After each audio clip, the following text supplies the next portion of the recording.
Magandang araw po sa inyong lahat. Kami po ang Partido Maharlika, ang bagong mukha. Pero marami nang nagawa at maraming ginagawa at marami pang gagawin. So ako po si Michael B. Tapado. Tawag ko sa akin Michael Bongbong. I'm a former president of different organizations like Rotary, Lions po, JCs, YMCA, Kiwanis, at kung ano-ano pa po. Marami na pong nagawa at nandun na po tayo sa rosters ng leadership training at kung sino-sino na po ang ating na-mentor, ang ating pong naging kliyente bilang consultant in different corporations. So, bale, combination of business and also now in service to the government. So, nandito po kaming lahat. Si, pakilala?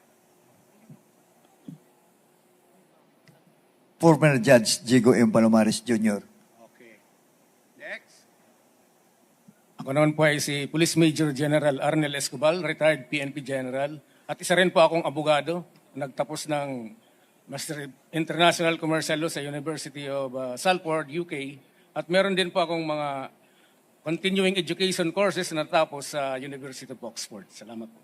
Thank you, Sen. Assalamualaikum warahmatullahi ta'ala wa barakatuh. Wa kurrabi adkilni mudkalla sidkin wa akrijni mukraja sidkin waj'alli min ladunka sultana nasira. Wa kul ja'al haqqu wa sahakal batil innal batila kana zahuka. Ako po si Sultan Muhammad Isa Gerald Balita Arcega, na nakilala po bilang Senador Bitay noong 2019. Nagbabalik po para isulong ang parusang kamatayan sa lahat ng mga government officials, death penalty, bitayin ng mga korap. Maraming salamat po. Sige, tapusin lang po si Sir mag-introduce. Good morning to everyone. Magandang umaga at masayang pagbati sa sambayanang Pilipino at sa buong mundo.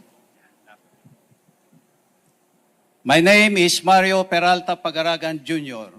My close friends and business associates fondly call me Supermar. Supermar, yan po ang pangalan na pipiliin niyo pong iboto bilang senador pagsapit ng May 2025 national and local elections. Ako po ay 70 years old. I'm a natural-born Filipino citizen, katulad po ng ating magiting na bayani na si Lapu-Lapu. Ako po ay full-blooded dugong Maharlika. Okay, 2 minutes is up. Tanong na po sa media, sir, no? Okay. Anyone po? Thank you, Katanungan Sen. po sa media? Okay, meron pong tanong from media. Yeah, Miss Jean from philstar.com. Pakipasa po ng mikropono ulit. Makikisuyo sa likod. Yung mic daw po. There. Thank you. Sir, clarify lang po, lahat po yung ng block na ito for the death penalty. Actually, individually, we have our own organizations. Nag-alyansa po sila. And then, si Sen, yung kanilang grupo ay for death penalty. We are an alliance. Ang sa amin naman po, galing po ko sa bayani ng Bagong Pilipinas. And we're doing and enhancing, and there is a correction in the government. And also in our law, no? So kailangan ng enhancement sa kabuhayan, kailangan ng enhancement sa karunungan, kailangan ng enhancement sa kalugan, at kailangan sa kapayapaan at kalikasan. Yun naman po yung sa amin. Pero sa lahat-lahat, kami po ay nagkakaisa sa ibang mga adhikain tulad na nabanggit ko, and then yun po ang sinusulong namin. Meron pa pong tanong. Okay. Sorry po. Pwede Ay, pa, go ahead. for the record lang po, para down po ulit ng mga pangalan. Okay. Ako po si Michael, actually ang palayo ko po katulad ni Presidente, Michael Bongbong Tapado. Ang akin pong Facebook ay www.fb.com/michael.tapado.9. I'm a financial management consultant, coach, and also at the same time ay go negosyo mentor. So yun po. Malaki pong tulong po yun sa bayan. So, ang pangalan po nila, uli, Attorney, Judge, Jigo Masida Palomares Jr. another, Ako po ay si Police Major General Attorney Arnel Escobar. okay. Ma'am, ako po yung Senador Bitay na nagsusulong ng parusang kamatayan sa lahat ng government officials pag napatunayan nagkasala ng pandarambong. Napakadami po ng magagandang plataforma ng mga kandidato natin dito. Pero hindi matatapos ang korupsyon kung hindi po magkakaisa tayong isulong ang death penalty. Allahu Akbar.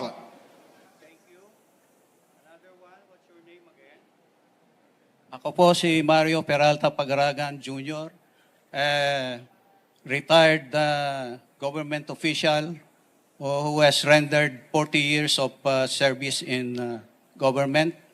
8 years po ako sa Presidential Management Staff, Office of the President. Nagsimula ako magtrabaho under the presidency of former President Ferdinand Edralin Marcos.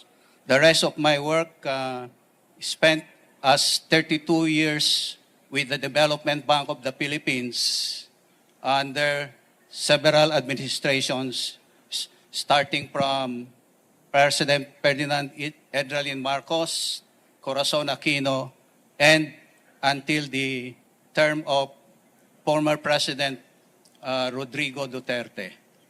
Okay. Maraming salamat po. Thank you po sa inyo. Meron pa pong isang tanong, Dwight. Yes, Dwight yes from sir. Rappler po siya. Sorry, double Go check ahead, ko lang po. Dwight. Si Sir Senador Bita, yung tunay na pangalan po. Tama po ba, Gerald Balita po? Arcega po. Arcega. Arcega po. Gerald Balita Arcega. Middle name po yung Balita. Ah, okay po. Tapos si Sir yung panglima po, Mario Peralta, yun na po ba o may apelido pa po? Pag-aragan po ang middle Ah, okay po. Ano Sir spelling po ng apelido po? Pagaragan? pag-aragan po. Pagaragan. Okay po. Sige po. Salamat po. Okay. Yung pong interesado sa plataforma ng namin at advocacy, pwede kong ibigay ito sa ating mga kasama sa media. Kasi limited lang ang time na binigay sa amin dito sa entablado. Para malaman nyo din ho kung ano ang legislative agenda namin as ang Partido Maharlika for year 2025 to year 2028. Okay, But salamat. Would you describe yourself as pro-administration? Do you consider yourself an opposition party? Wala po akong kinikilingan dito. Ang seserbisyuhan natin dito ay ang sambayan ng Pilipino.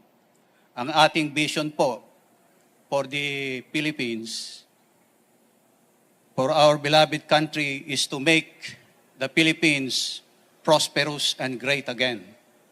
A poverty-free country which is respected internationally, and based on our program of government, we will be the richest nation and the happiest people on planet Earth. Yan po ang ating vision for the country. One last question po from Bombo Radio. Okay. Wala po kaming pinapanigang ibang partido. Kami po ay neutral para sa lahat. Okay po? Bombo Yes, sir. Radio, sir. One last question. Mga sir, good afternoon po. JC Galvez po ng Bombo Radio. Sir, lumiliit po yung margin ng winning dahil po sa dami ng nag-file ng kanilang COC. Yung iba po established na rin yung pangalan. Gaano po tayo kumpiyansa na may makakapasok po sa atin o makakasecure ng seat sa Senado po? At ano po yung advantage po natin sa iba?